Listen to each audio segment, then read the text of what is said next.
যাও যাও, আমি যতক্ষণ পর্যন্ত জীবিত আছি আমার রসুলের গায়ে একটা কিলো লাগবে না।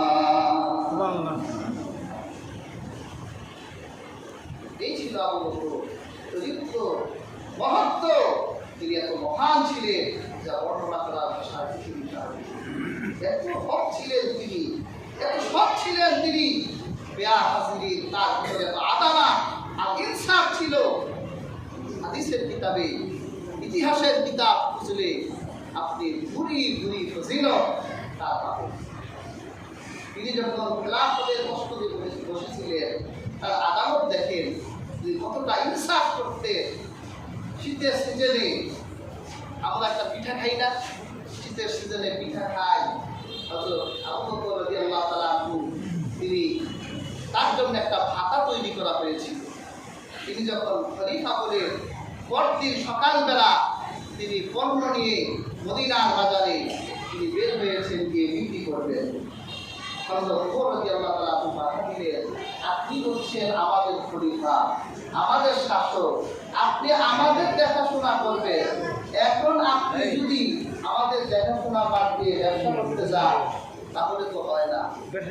আবু বকর বলল, ব্যাগ চালাবো কি করে? তোমাদের দেখাশোনা করতে গেলে আমি যদি অর্থ না কামাই আমার সংসার চলবে কি করে? আবু বকরকে ধরে নিয়ে এলেন, না আপনার ব্যবসা করতে হবে না। তিনি বসলেন, রাষ্ট্রীয় কোষাগার থেকে একটা সম্মানী সরকারি ভাতার ব্যবস্থা করলেন যে আপনি এখান থেকে সম্মানী নিলেন, আপনি আমাদের খলিফা হয়ে খেলাফতের দায়িত্ব পালন করবেন। তিনি খুব সীমিত তার সংসার চলার জন্য যতটুকু দরকার তিনি ততটুকুই নিতেন। একবার এই শীতের সময় স্ত্রী দেখে পিঠা আবু বকরের সামনে দিয়েছে। হযরত আবু বকর বলে, এই যে পিঠা বানিয়েছো, অর্থ কোথায় পেয়েছো? আমি তো তোমার অতিরিক্ত কোনো অর্থ দেই না।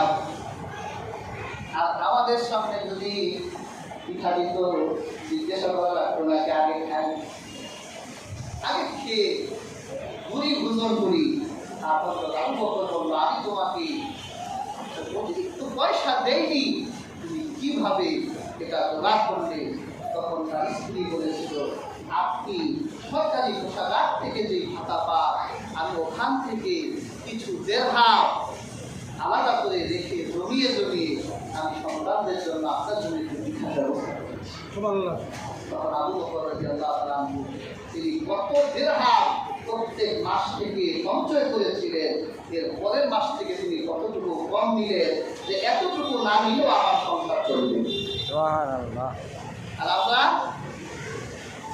আমাদের মন্ত্রী সাহেবের বেতন কত, এমপি সাহেবের বেতন কত, সচিব সাহেবদের বেতন কত, তাদেরকে বেতন দেওয়া হয়, অর্থ দেওয়া হয়, সরকারি গাড়ি দেওয়া হয়, সরকারি কোয়ার্টার দেওয়া হয়, চিকিৎসা দেওয়া হয়, তারপরেও পেট ভরে না। গরিবের অর্থ লুণ্ঠন আর চুরি করতেই হয়। এরকম জোর থাকলে দেশ পাল্টানো সম্ভব না।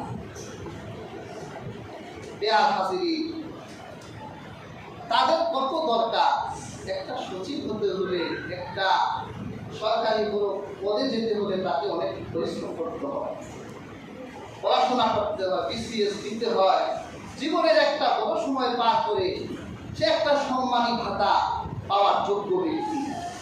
তারে ভালো একটা সম্মানী ভাতা দেওয়া দরকার। এখন যা দেয় আমরা বলি তার থেকে ডবল দেয়, দরকার হলে 3 ডবল বেশি দেয়, আমাদের পুলিশদেরও 3 ডবল বেশি দেওয়া হোক, কিন্তু আইন করতে হবে এত দেওয়ার পরেও যদি 1 টাকা দুর্নীতি করা হয় তাহলে তার মাথা থেকে আলাদা করে দেওয়া। সে পুলিশ হোক, সে যাই হোক, আমার রাষ্ট্রের মেহনতি মানুষের একটা পয়সাকেও কেউ দুর্নীতি করে খেতে পারবে। সে যেই হোক, তার পরিচয় যাই হোক, সে দরকার হলে অনেক বেশি ভাতা নেই, বেতন নেই, কিন্তু দুর্নীতি করতে পারবে না। আজকে দুর্নীতির কারণে আমরা খুব পিছিয়ে গেছি। আর হযরত আবু বকরের কি আদালত ছিল, ইনসাফ ছিল, তার স্ত্রীকে বলল, তুমি যদি এই কয়টা দিরহাম তুমি আমার সংসার চালাতে পারো, তাহলে ওই কয়টা দিরহাম এখন আর রাষ্ট্রীয় কোষাগার থেকে নেওয়া হবে।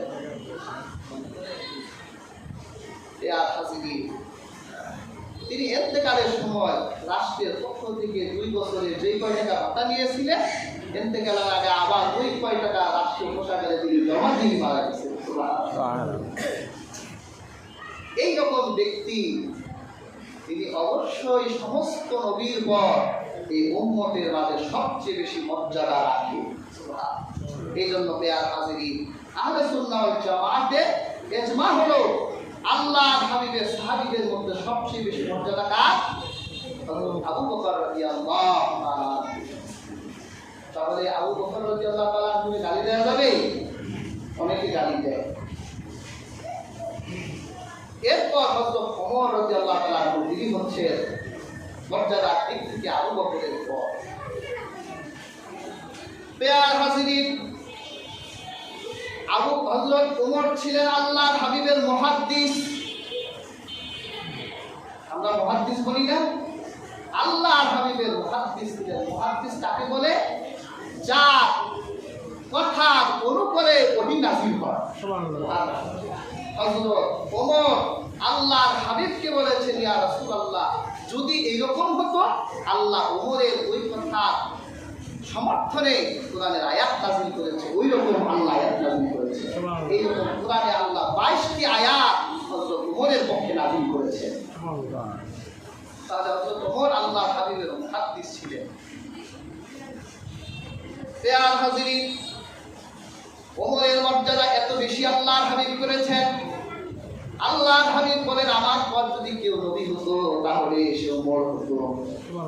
আল্লাহর হাবিবের পর কেউ নবী হবে না, ওমরও নবী হবে না। তবে নবুয়তের ভিতর যে গুণগুলো দরকার, হযরত ওমরের মধ্যে আল্লাহর হাবিব ওই রকম গুণগুলো দেখেছেন।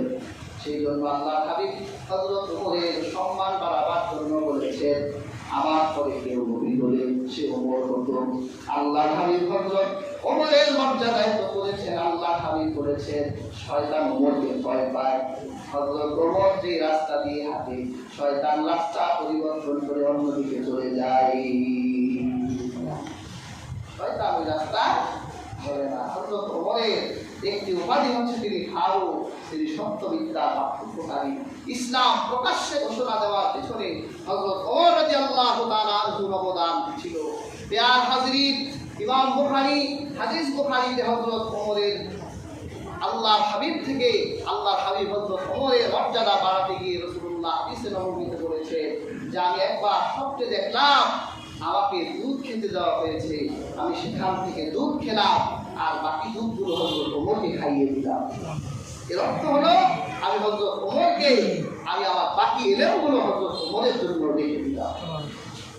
পেয়ার হাজিরিন, এইভাবে আল্লাহর হাবিব সাল্লাল্লাহু আলাইহি ওয়াসাল্লাম হযরত ওমরকে সম্মানিত করেছেন। আরেক হাদিসে এসেছে আল্লাহর হাবিব সাল্লাল্লাহু আলাইহি ওয়াসাল্লাম বলেন, আমি স্বপ্নে জান্নাতের নারীকে জান্নাতের প্রাসাদের ছাদের উপর ওযু করতে দেখলাম। আমি ওই ফেরেশতাদের জিজ্ঞেস করলাম, জান্নাতের এই প্রাসাদটা কার? তখন ফেরেশতারা জবাব দিলেন, জান্নাতের এই প্রাসাদটা হলো হযরত ওমরের। আল্লাহর হাবিব বলেন, আমি যখন ওমরের নাম শুনলাম, ওই প্রাসাদটা ওমরের সম্মানে আমি ওমরের বেহেশতে প্রবেশ করলাম না, আমি ওমরের জান্নাতে ঢুকলাম না, ওমরের সেই প্রাসাদে ঢুকলাম না। ওমরের সম্মানে যখন এই কথাটা রাসূলুল্লাহ ওমরের সামনে বলল, হযরত ওমর কেঁদে দিলেন। আল্লাহ হাবিব সাল্লাল্লাহু আলাইহি সাল্লামের সামনে তিনি বিনয় অবনত হয়ে গেলেন। সুবহানাল্লাহ। পেয়ার হাজিরিন, ইবনে মাজাতে হযরত ওমরের শান বর্ণনা করতে রাসূলুল্লাহ সাল্লাল্লাহু আলাইহি সাল্লাম বলেছেন, কিয়ামতের দিন আখিরাতে হাসরের মাঠে আল্লাহ সবার আগে হযরত ওমরের সাথে মুসাফা করবেন। এরপর ওমরের হাত ধরে আল্লাহ তাআলা ওমরকে জান্নাতে প্রবেশ করাবেন। এই মর্যাদা যার, তিনি অবশ্যই রাসূলুল্লাহ সাল্লাল্লাহু আলাইহি সাল্লামের সাহাবীদের মধ্যে দ্বিতীয় মর্যাদাবান ব্যক্তি হওয়ার যোগ্যতা রাখে। আল্লাহর হাবিবের সাহাবীদের মধ্যে হযরত উসমান রাদিয়াল্লাহু তাআলা হযরত উসমান রাদিয়াল্লাহু তাআলা আনহুর মর্যাদা বাড়াতে গিয়ে আল্লাহর হাবিব বলেছে, যদি আমার 40টা মেয়েও থাকতো আমি একের পর এক উসমানের কাছে দিতাম। রাসূলুল্লাহ নবুয়তের পূর্বে হযরত রুকাইয়া রাদিয়াল্লাহু তাআলা আনহাকে বিয়ে করেছিলেন উসমান রাদিয়াল্লাহু তাআলা আনহু, যিনি বদরের যুদ্ধে বিজয় লাভের পর আল্লাহর হাবিব যখন এলেন মদিনায় যুদ্ধের বদরের বিজয় লাভের পর যেই দিন ঢুকেছিলেন সেই দিন হযরত উসমান রুকাইয়া লাশ দাফন করে কবর থেকে বের হয়েছিলেন। আল্লাহর হাবিব তার আরেকটি মেয়ে উম্মে কুলসুমকে হযরত উসমানের কাছে বিয়ে দিয়েছিলেন।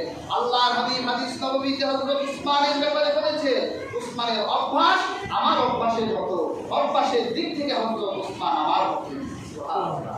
ইয়া হাযির হযরত উসমান তাকে ফেরেশতারা দেখলে লজ্জা পেত, তিনি খুব লজ্জাশীল সাহাবী ছিলেন। হযরত উসমান রাদিয়াল্লাহু তাআলা আনহু তিনি যখন একাকী বাথরুমে গোসল করতেন তিনি লজ্জার কারণে তার শরীর থেকে তিনি পোশাকটা করতেন না। এত উন্নত চরিত্র অধিকারী হযরত উসমান রাদিয়াল্লাহু তাআলা আনহু ছিলেন। আল্লাহর হাবিব সাল্লাল্লাহু আলাইহি সাল্লাম তার শাহাদাতের খবর রাসূলুল্লাহ জীবন দশায় দিয়ে গিয়েছিলেন যে হযরত উসমান আমার উম্মতের হাতে কি মজলুম হয়ে শহীদ হবে। দেয়া হাজির শিথিল হয়েছিল আহলে সুন্নাত জামাতের ইজমা অনুযায়ী হযরত আলী রাদিয়াল্লাহু তাআলা আনহু তিনি মর্যাদা দিয়েছিলেন। আল্লাহর হাবিবের সবচেয়ে প্রিয় কন্যা হযরত ফাতিমাতুজ জাহরা রাদিয়াল্লাহু তাআলা আনহাকে তিনি বিয়ে করেছিলেন। আল্লাহর হাবিব ভালোবেসে তাকে উপাধি দিয়েছিলেন তিনি আবু তুবা। সুবহানাল্লাহ। তিনি মাটির বাবা। রাসূলুল্লাহ উপাধি তাকে কেন দিলেন? ফাতেমার সাথে একদিন রাগ করলেন হযরত আলী রাদিয়াল্লাহু তাআলা আনহু। তিনি রাগ করে তিনি মদিনা নববীর মসজিদের বারান্দায় নিচে মাটি, এই মাটির ভিতরে তিনি শুয়ে থাকলেন, তিনি ঘুমিয়ে গেলেন। তার শরীরে পোশাক ছিল না, তার পেটের সাথে মাটি লেগে গেছে। আল্লাহর হাবিব যখন ফাতেমার বাড়িতে এলেন হযরত ফাতেমা জানালেন যে হযরত আলী রাগ করেছেন। আল্লাহর হাবিব জামাইকে পূজা করতে বের হলেন। কোথায় গেছে? হযরত আলী খুঁজতে খুঁজতে মদিনা মুনাওয়ারার মসজিদে গিয়ে দেখেন হযরত আলী তার হাত মাথার নিচে দিয়ে পেটটা, তিনি একটু মোটা ছিলেন, তার পেটটা মাটির সাথে লেগে আছে। আল্লাহর হাবিব রসিকতা করে ইয়া আবা কুরাব, এ মাটির বাবা বলে সম্বোধন করলেন। আল্লাহর হাবিব নিজের হাত দিয়ে হযরত আলীর পেটের মাটিগুলো মুছে দিলেন। এই জন্য হযরত আলী রাদিয়াল্লাহু তাআলা আনহু খুশি হতেন যদি কেউ তাকে আবু তুবা বলে ডাকতেন। সুবহানাল্লাহ। ইয়া হাজির, অনেক কথাই ছিল। আল্লাহর হাবিবের সাহাবীরা ছিলেন সোনালী প্রজন্ম। রাসূলুল্লাহ তাদের খাইরে কুরুন হিসেবে সাব্যস্ত করেছেন। তাদের গালিগালাজ করা, তাদের ব্যাপারে ঘৃণা বিদ্বেষ তৈরি করা, এটা মুসলমানের কাজ হতে পারে না। হযরত মুআবিয়া রাদিয়াল্লাহু তাআলা আনহুকে ইতিহাসের কাঠগড়ায় অনেকেই দাঁড় করাতে চায়। ইয়ার হাজির, পরবর্তী জুমায় এই বিষয়ে আলোচনা করব, এই দ্বন্দ্ব নিরসন করার চেষ্টা করব। অনেকে হযরত মুআবিয়া রাদিয়াল্লাহু তাআলা আনহুকে বাগী বলে গালি দেয়, অনেকে মুনাফিক বলে গালি দেয়, অনেকে জাহান্নামীও বলে। অথচ রাসূলুল্লাহ ভবিষ্যৎবাণী করেছে সায়ুসলিহুল্লাহু ফি আতাইনিল আযিমাতাইনি মিনাল মুসলিমিন, যে আমার হুসাইনের ব্যাপারে, হাসানের ব্যাপারে রাসূলুল্লাহ বলেছেন আমার এই নাতি, আমার উম্মতের মুসলমানদের দুটি দলের মধ্যে তিনি মীমাংসা করে দিলেন। রাসূলুল্লাহ এই হাদিস থেকেই তো বোঝা যায় দুই দলে উভয় দল তারা মুসলমান ছিলেন।